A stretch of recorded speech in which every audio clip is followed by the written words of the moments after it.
je voudrais démarrer et inviter le professeur Anne-Paule Roqueplo, qui est généticienne, oncogénéticienne et VP Recherche de l'Université Paris Cité, et qui va donc nous présenter, faire son introduction. Merci de venir.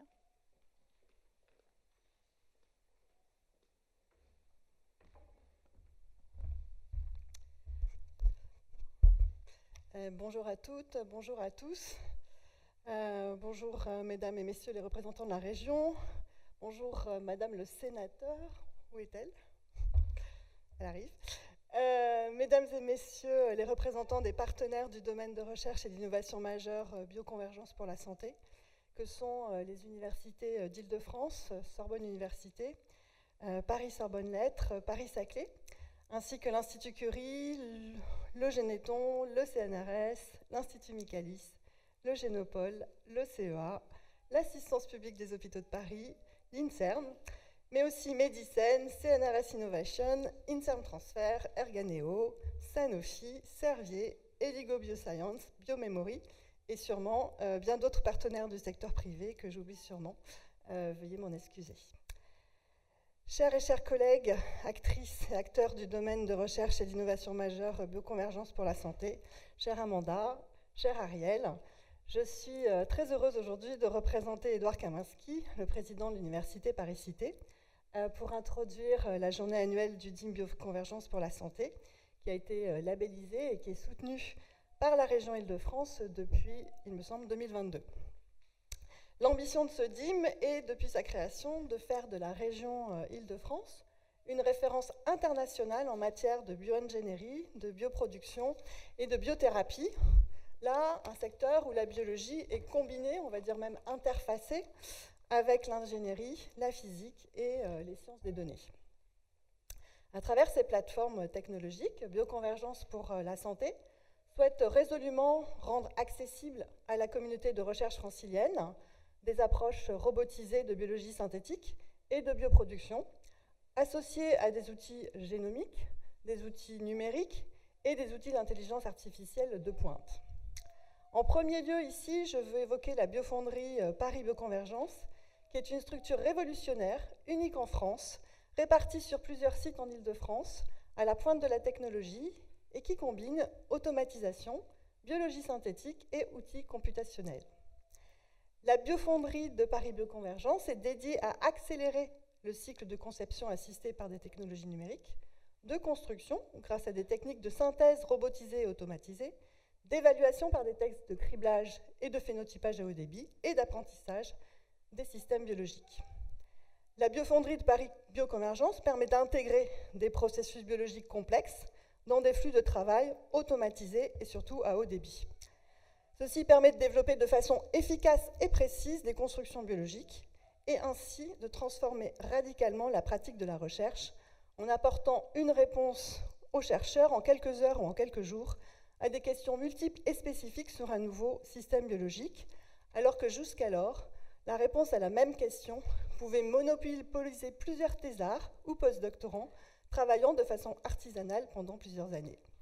Et en préparant cette introduction, je me suis rappelé que c'est ce que j'ai moi-même fait à l'aube des années 2000, durant mon doctorat de sciences, en construisant et en analysant sur 3 ans une trentaine de mutants du gène de l'angiotensinogène, qui était une protéine impliquée dans l'hypertension artérielle. Vous pouvez aisément imaginer que j'aurais grandement aimé à l'époque avoir accès à la fonderie dirigée par Stéphane Lemaire, qui aurait pu produire mes 30 protéines angiotensinogènes mutées en un temps record, ce qui aurait dynamisé mon travail de thèse en l'orientant rapidement sur le potentiel thérapeutique de ces mutants dans le traitement de l'hypertension artérielle. Et pour la petite histoire, ce n'est qu'au début des années 2020 que les premières études testant l'efficacité d'un siRNA contre l'angiotensinogène dans le traitement de l'hypertension ont été lancées avec le développement actuel d'un médicament, le zilebesiran, qui permet de contrôler une hypertension artérielle légère à modérée pendant 6 mois avec une seule injection. Ainsi, aujourd'hui, la biofonderie permet de démocratiser l'accès à ces technologies de pointe et aussi d'accélérer de façon remarquable le développement de nouveaux produits et de nouvelles solutions pour la recherche et pour l'industrie. Il s'agit donc d'un véritable moteur d'innovation, de service, de valorisation et bien sûr de formation, ce qui est très important pour un établissement supérieur d'enseignement et de la recherche comme une UPCité. De façon logique, afin de renforcer leur lien avec le monde économique, les responsables du DIM ont lancé un Creative Disruption Lab pour accompagner les jeunes entreprises innovantes et booster le développement de start-up françaises dans le domaine des biotechnologies en santé. Initiative, là encore, où la présence du secteur privé est extrêmement importante. Je suis donc absolument certaine que vous allez passer une journée passionnante. Je remercie et félicite au nom du UPCité les responsables du DIM et celles et ceux qui les ont accompagnés pour le travail accompli et le soin apporté à l'organisation de cette journée, et bien sûr la région Ile-de-France pour le soutien sans faille. Je vous souhaite à toutes et tous des échanges fructueux durant cette journée, qui, je l'espère, mettra en lumière les innovations de rupture pour les biotechnologies en santé développées avec le DIM, mais aussi permettra l'élaboration et la concrétisation de nouveaux projets collaboratifs associant chercheurs académiques et partenaires privés, ceci afin de poursuivre et intensifier la dynamique lancée il y a 2 ans pour positionner l'Île-de-France comme étant un territoire majeur des biotechnologies à l'échelle mondiale. Je vous souhaite une très belle journée.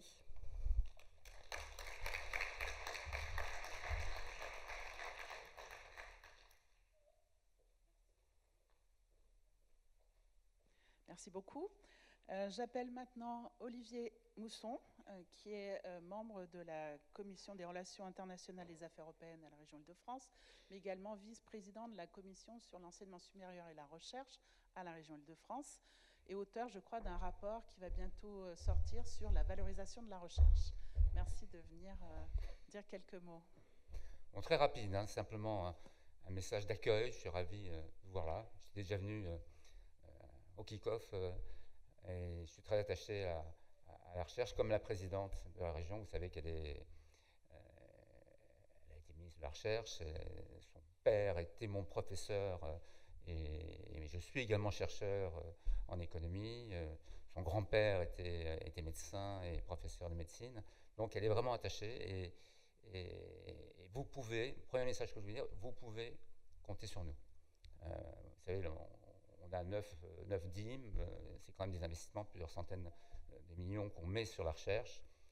On en met 5, je crois, sur votre DIM, et on y croit. Alors moi, je travaille, alors j'ai été chercheur, j'ai été chef d'entreprise, là je travaille à la Cour des comptes, je fais des rapports sur la recherche, je viens de faire un rapport sur les fonds européens de la recherche. Il faut se mobiliser pour aller les chercher parce qu'il y a beaucoup d'argent et on n'y va pas suffisamment. L'année prochaine, je vais faire un rapport sur la valorisation de la recherche. Et ce que je voulais vous dire, c'est que dans cette ambiance un peu morose, hein, un peu stressante, on compte sur vous. Moi, je compte sur le progrès, il viendra de vous. Vous, enseignants-chercheurs, enseignants, étudiants, doctorants, post-doctorants, entreprises. Et je suis convaincu que on peut faire mieux dans la valorisation de la recherche. Moi, j'ai vraiment déclenché ce rapport que je vais faire l'année prochaine. Quand on regarde un peu la situation de la France, on est excellent en recherche, on est excellent sur le plan académique. On a également des entreprises, en particulier en Ile-de-France. Le lien, il faut qu'il se fasse. Et il se fait en particulier grâce au DIM. C'est pour ça qu'on met de l'argent sur le sujet dont je voulais. Merci Amanda, vous-même également, voilà, et également Madame la vice-présidente de l'Université Paris Cité, parce que vous êtes, je crois, tous les trois dans la même Université Paris Cité. Voilà. Donc, j'ai pas beaucoup d'autres choses à vous dire, si ce n'est que, d'abord, on est vraiment à votre disposition. Si vous avez besoin de quoi que ce soit, n'hésitez pas, appelez-moi, voilà. Et les services de la région qui sont présents. Alors, ils m'ont fait un beau discours, mais je n'avais pas envie de le lire parce que j'avais plus un message avec mes tripes à passer. Voilà, vous avez une journée là, profitez-en. C'est pas mal ici, hein, c'est là où on siège, nous, en tant que conseillers régionaux, vous voyez, c'est pas mal. Ben, bonne journée, bossez bien, on compte sur vous. Merci beaucoup.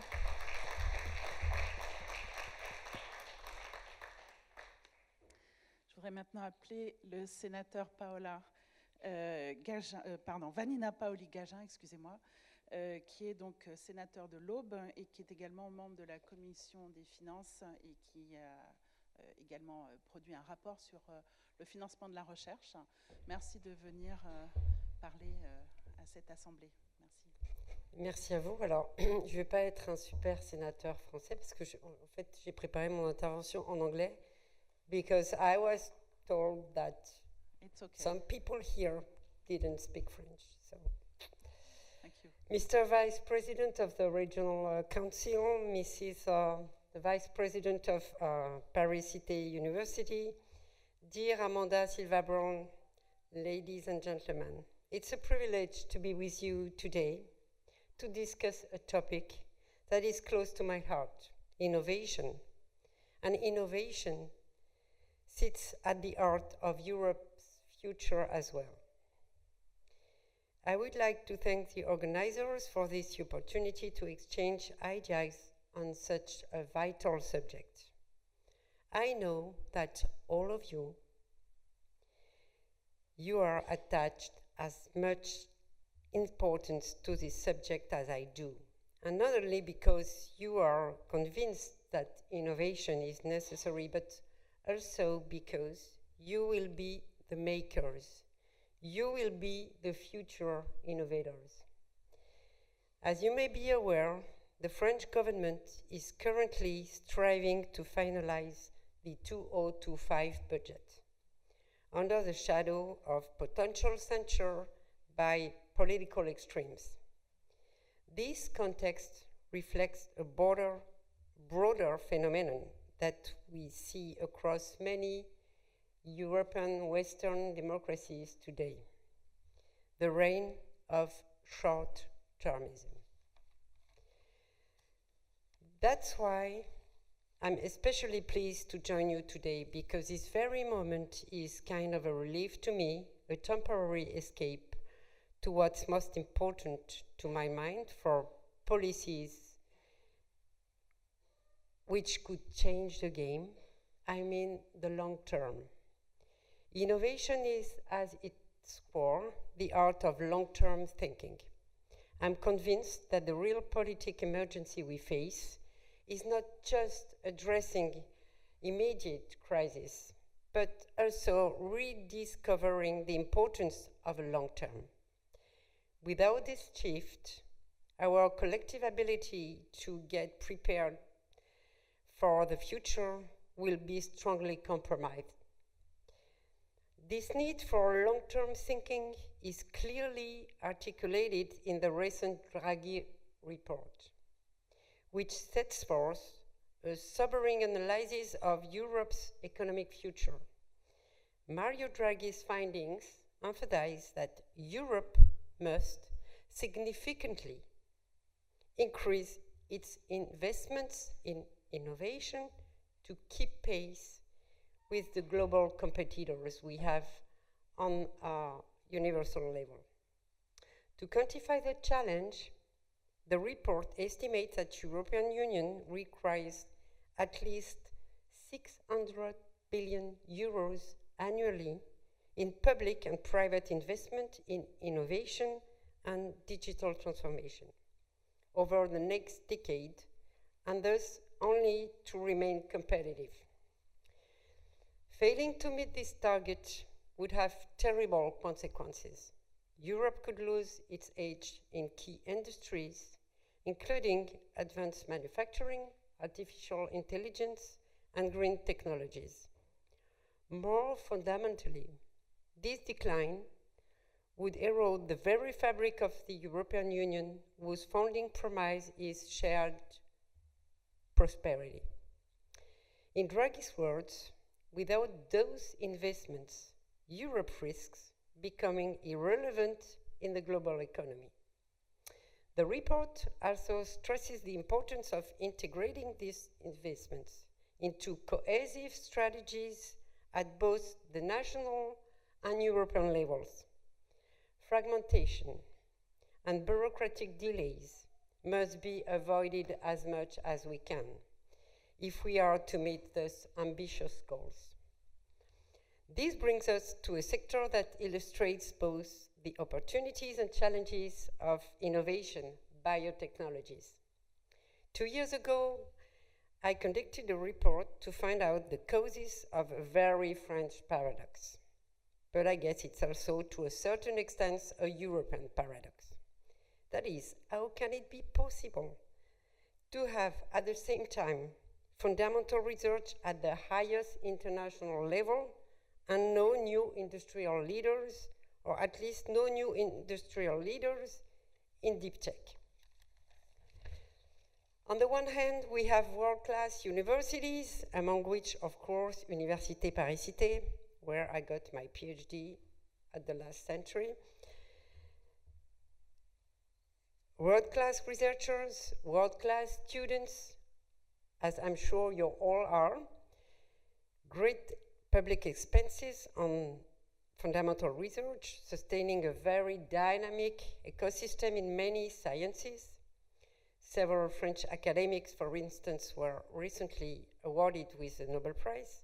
But on the other hand, no one of our top industrial companies comes from such research. In France today, most of the major companies come from the 20th century, mid-20th century, and are really, if we are honest, for most of them, spin-offs of state, okay? They were former state companies, rather than coming from scientific labs. How can we act on Draghi's recommendations if we are properly unable to transform our fundamental research into startups, then scale-ups, and eventually large and profitable companies? On this subject, biotech innovation cycles offer very critical insights. Biotechnology, as highlighted in my report, is a prime example of a field where success depends on long cycles, and you know it, of development. From basic research to clinical trials up to market entry, those cycles can span 10, 15, or even more years. Yet, the potential rewards are immense. Biotech innovation can revolutionize healthcare, boost agricultural productivity, and drive sustainability in ways that no other technology can match. However, I want to make it clear that Europe lags behind in this sector. Despite our strong research base, we lack the funding and streamlined regulatory environment necessary to convert these ideas into global success stories. We dramatically need to bridge the gap between deep tech and scale-up, which requires large gaps. Consider this: in the United States, more than twice as much as the European Union in biotech, both in public and private funding. This disparity threatens to leave us perpetually trailing our competitors. To make a long story short, I came up with 3 categories of recommendations, which I would like to underscore.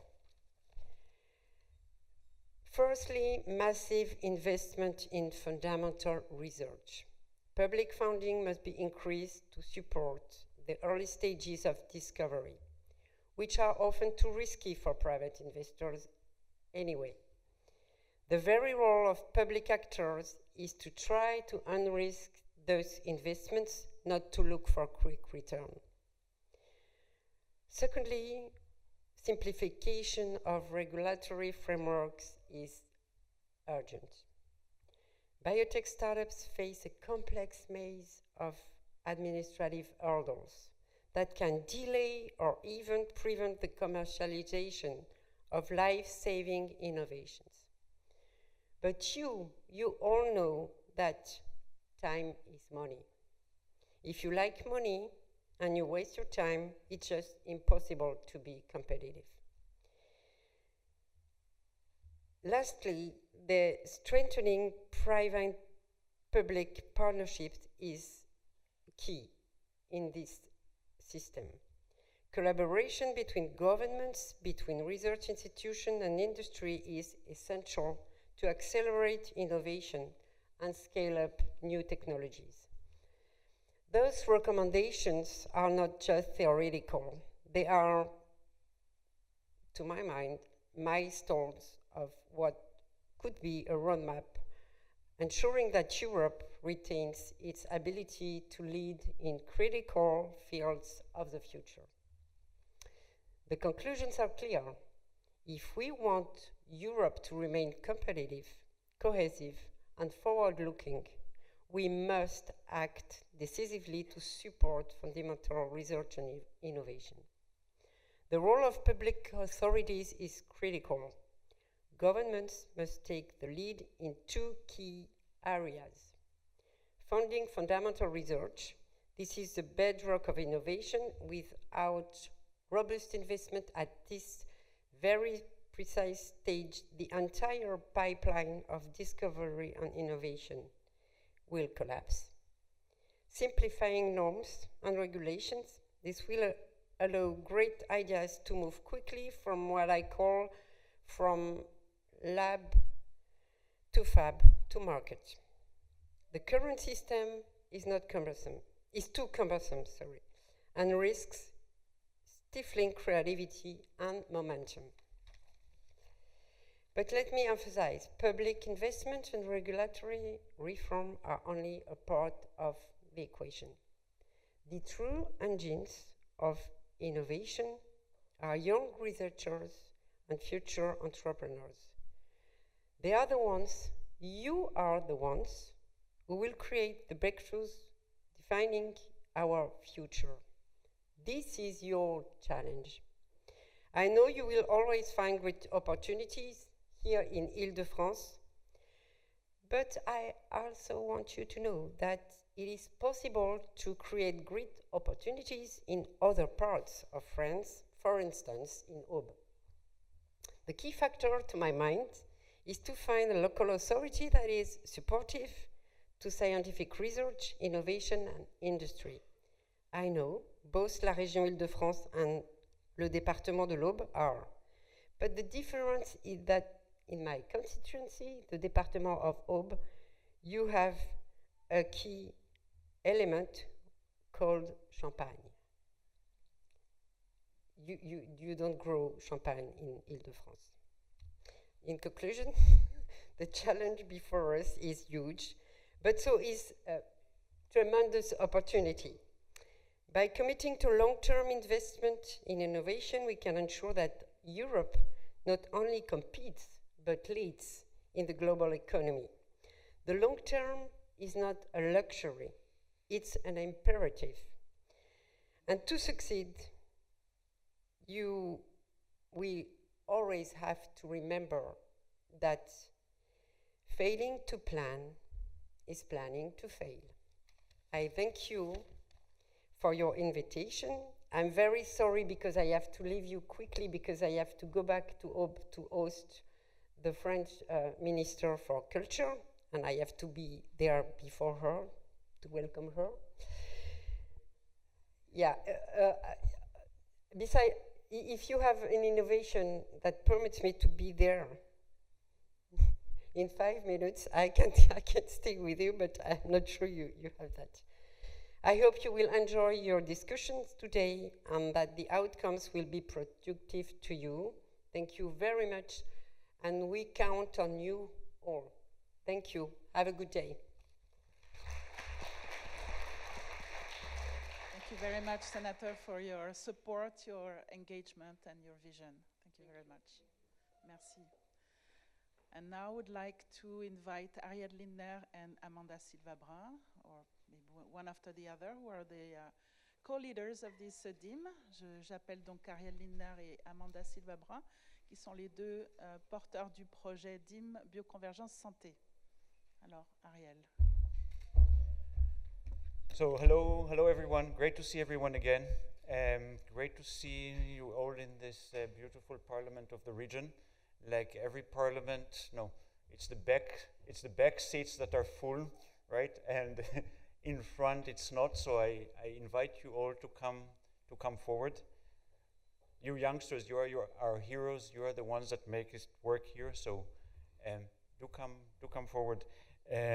We heard amazing words now. It's hard to talk after you, Madame Senator. We have to say that champagne is the bedrock of what we do, right? It's fermentation, and nothing of what we can do in our labs is without fermentation. So we can always learn and interact with Ob, and I think it would be a great pleasure.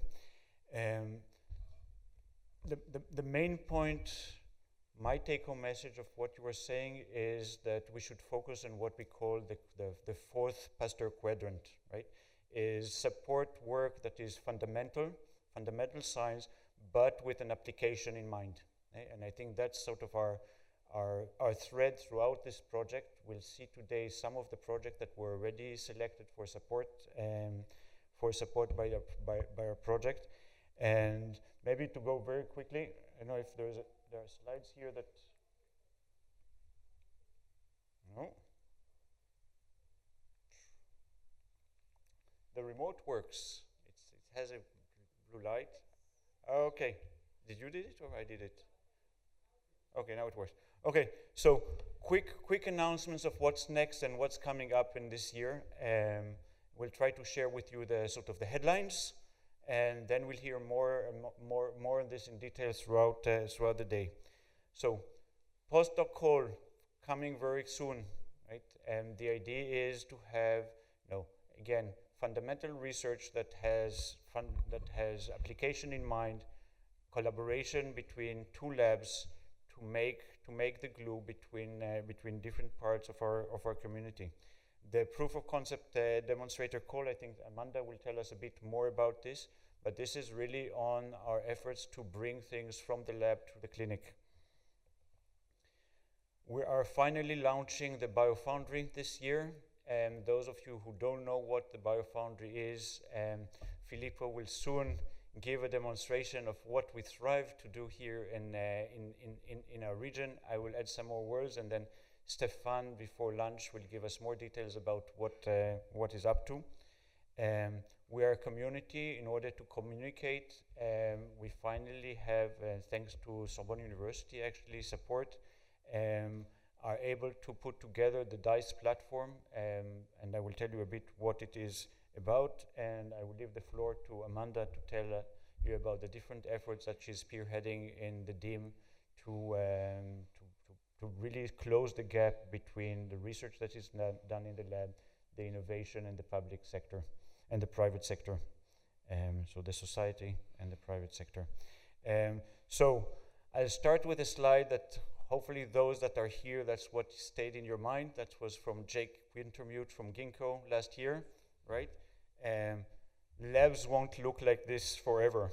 Okay? People said this for many, many years, and if you go to my lab or any other lab today, they still look like this, right? This is what we want to change, right? This is what we heard from Anne-Paule before. This is the environment we grew up with. That's not the environment we want to leave our children. And this is where the Paris BioFoundry comes into place, right? The idea is to automatize, things that machines can do better than humans, and leave humans to do things that machines cannot work. So as long as we take this as the best equation to explain what we want to do is, minimize mistakes by humans, minimize the time humans that need to use their brains will use their hands. Okay, so that's all you need to know. You can fall asleep and wake up to see examples from Filippo. This is an effort which is a collective effort within the DIM. So the idea is that everyone has its expertise, and what we managed to do is really to tie up the expertise of different sites into this distributed BioFoundry. We will hear again more in detail from Stefan in 2 hours, but there is a DNA BioFoundry, dealing with making DNA vectors at scale, variants, phenotyping that happens in 3 different places for bacteria, yeast, and microalgae. This is centralized in the biofoundry in Sorbonne University in Jussieu. Scaling up is done in Genopole. Mammalian phenotyping in Curie. Self-rephenotyping and work happens in Michaelis. And all this is embedded together in one digital universe. So the user, us, you, right, is agnostic where things will happen, right? So you can discuss with us, come to see us, look at what flow-throughs you need, and then the machines will do it for you. So the main call I have today to say is that the machines are arriving. They're arriving by January. It will take us time to set it up. But in order to set it up, in order to set the flows, we need examples, right? And so what we want to have from you is feedback. What projects would you like to do? Where 30 mutants for a PhD, and that's Anne-Paule, I think that's an achievement. Usually it's the average is 5 mutants per PhD, so you're good. Where can we help to scale up your system? Where can we systemize it? Where can we help with prediction of at scale that we can do in our system? We also have some funding to de-risk your investment there, so there will be a call for this. Stefan will tell you a bit more about this. But this is the time to contact us, right? Because the time is very short, right? Within a year, we can start working with you. And that means that in the grants that you are writing, you can already think of the biofoundry as a partner, so that will do this part of the work. Grant time is always at least 1 year delay. So come and talk to us. Stefan is here. I know, is there any other? Pierre is not here, I think, but he will probably join. Come and talk to us. So we are a community, right? We have more than 50 units of research, 80 research teams, many companies. I think it's actually much more than 50 now, and more than 7, right? We're more like 30. 700 members, covering sort of the interface between synthetic biology, biotherapy, and bioproduction, right? Eclectic somehow, right? Many different labs in different institutions. We need the glue to put us together. And this is the DICE, okay? This is the platform that we're building now, which will be a 21st century kind of platform that will be able to extract from your own records, ORCID IDs, et cetera, your profiles, your expertise that you can nurture with other information that you want. You can keep some of the information for yourself. You can share it with the public. The machine behind will know how to match you with people with the expertise that you're looking for. This is not only for students to look for internship, but you want to write a grant, or you have a project in which you need a computer scientist, you need a fermentation, whatever. It will give you back the expertise that there is, right? Even looking at hidden files. So the idea is that often we have expertise that we don't want to share, but once we get to know someone, we can sign an NDA, we can start talking to this person, right? So that's the platform. Again, we are now designing and making it happen. In order for this to be effective and useful, right, we need your input now, not in a year time to say, we wanted this to happen and we don't have this functionality. We want to hear now what you expect for such system and how this would be useful for you. So those of you that have on their tag a red sticker, okay, are invited to join us here at 2 p.m.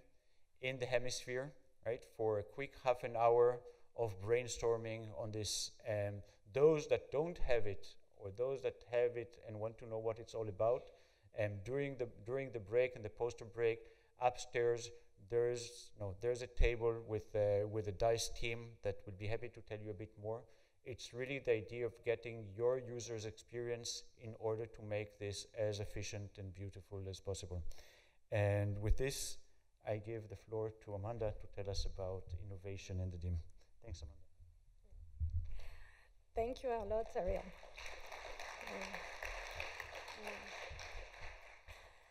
So good morning. I'm so happy to be here with you, and I would like to welcome you all. to our Innovation Day matchmaking.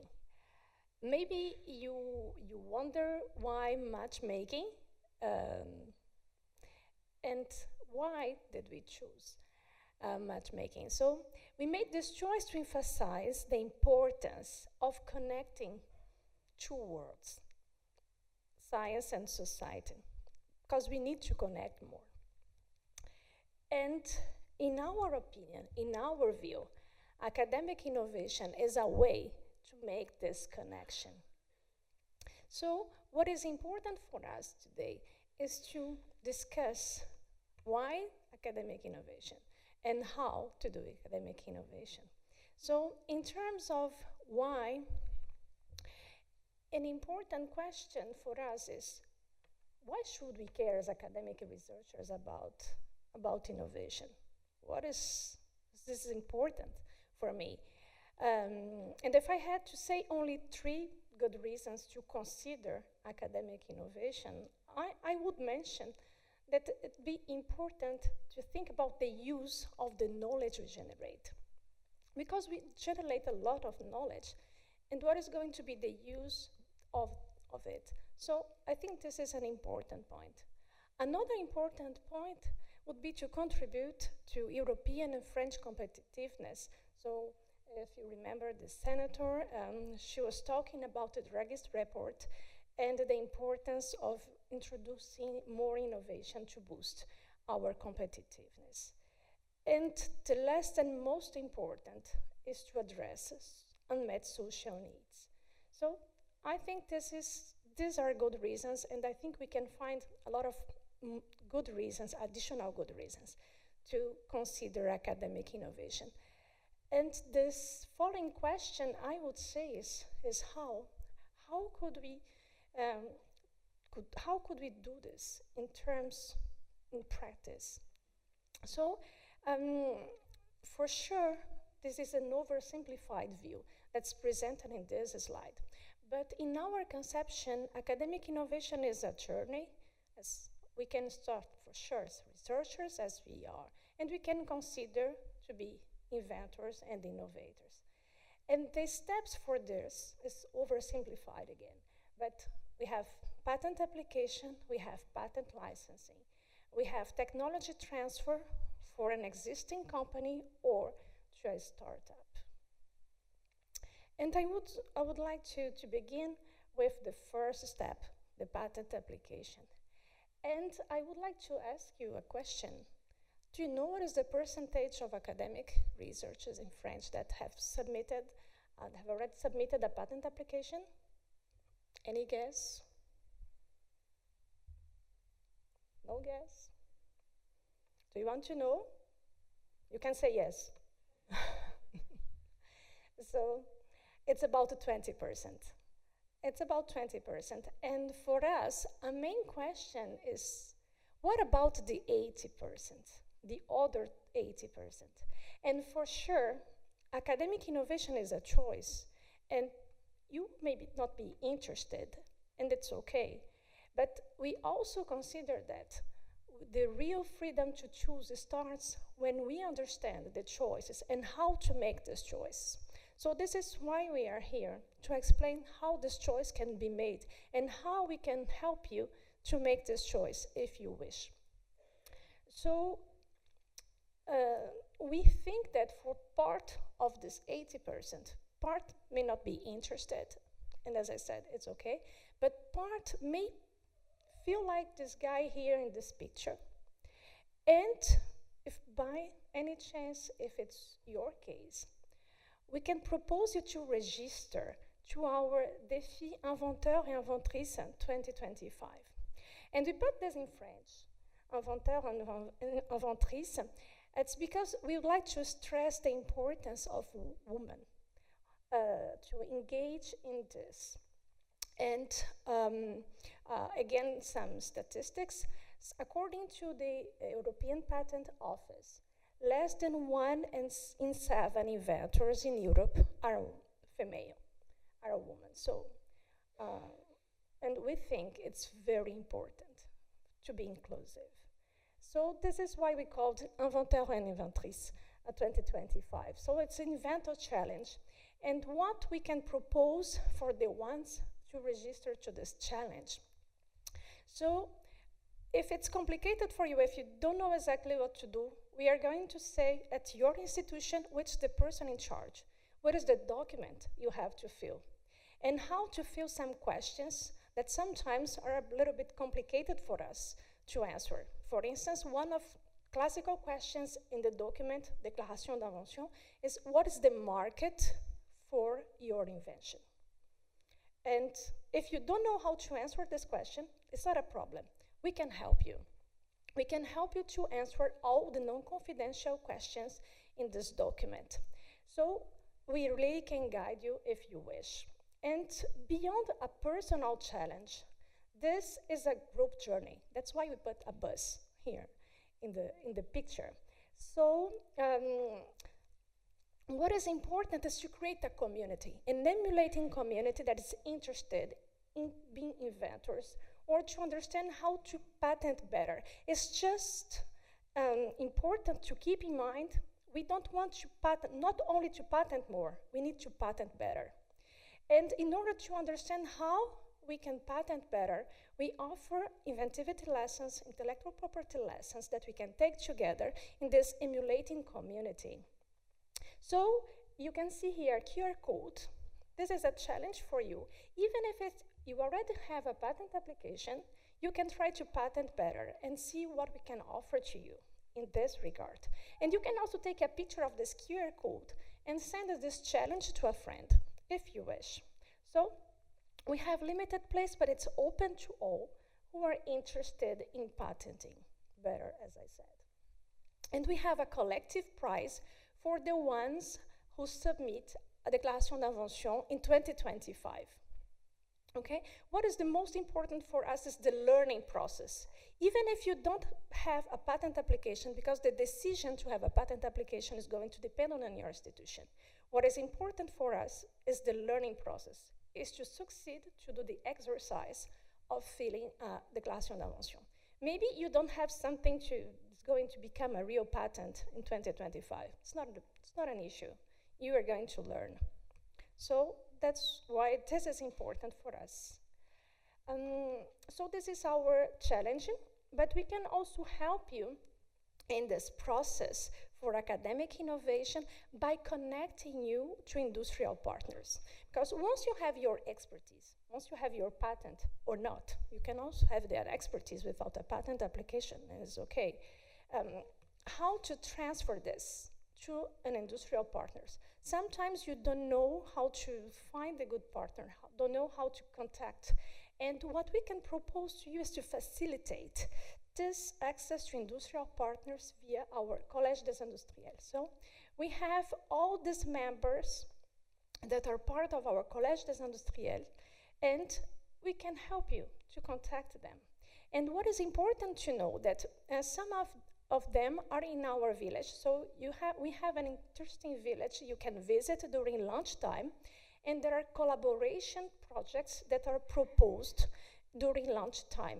We have two industrial partners that are there. So these industrial partners are there not to sell their products and service, as you are used to see them when you see industrial partners everywhere. They are here to propose you a collaboration project. So you can go to discuss with them during lunchtime. And also, Carole Oudot, our innovation manager, can help you to be in contact with them. The other way we can also help you is via our proof of concept demonstrator Ariel mentioned in the opening of the session. So the idea is to help you to de-risk your technology maturity. And for this, we ground on the expertise of integrators, Mary, Yvette, and also RTTG from Anne. So these integrators are here, we partner with them, and what we propose is to fund the access. You're going to have access for free to their infrastructure and expertise. So we have a call that is opening 2025, and you can apply, and you can discuss about potential projects with them during a lunchtime. in our village. And we also have a dedicated section presenting these integrators today. So to finish, I would like to share with you a project that we have. It's not operational, it's a project we have. But this is an ambitious project to create an international accelerator for these startups. Because we want to help you at the different states you can be during your innovation journey. And for this international accelerator, we partner with HEC and an international institution, Creative Destruction Lab, to offer to early stage startups, and we offer for free, this is very important, and without equity, and completely for free for startups, international level mentoring, also access to MBA students who can work in your startup projects, and international visibility. Because this accelerator, Creative Destruction Lab, CDL, is already operational in 13 sites in the world, and there is more than 2,000 companies that were already accelerated. So your startup, your future startup can be one of them. To conclude, I would like to thank all the partners, because there is an entire ecosystem who is dedicated to match-make science and society, and we are very happy to have many of these partners here in our village, and you can meet them during lunchtime. So we are here to help you to match-make science and society, and I would like to thank our partners. Thank you all, and thank Région Ile-de-France for welcoming us here for our Innovation Matchmaking Day. Thank you.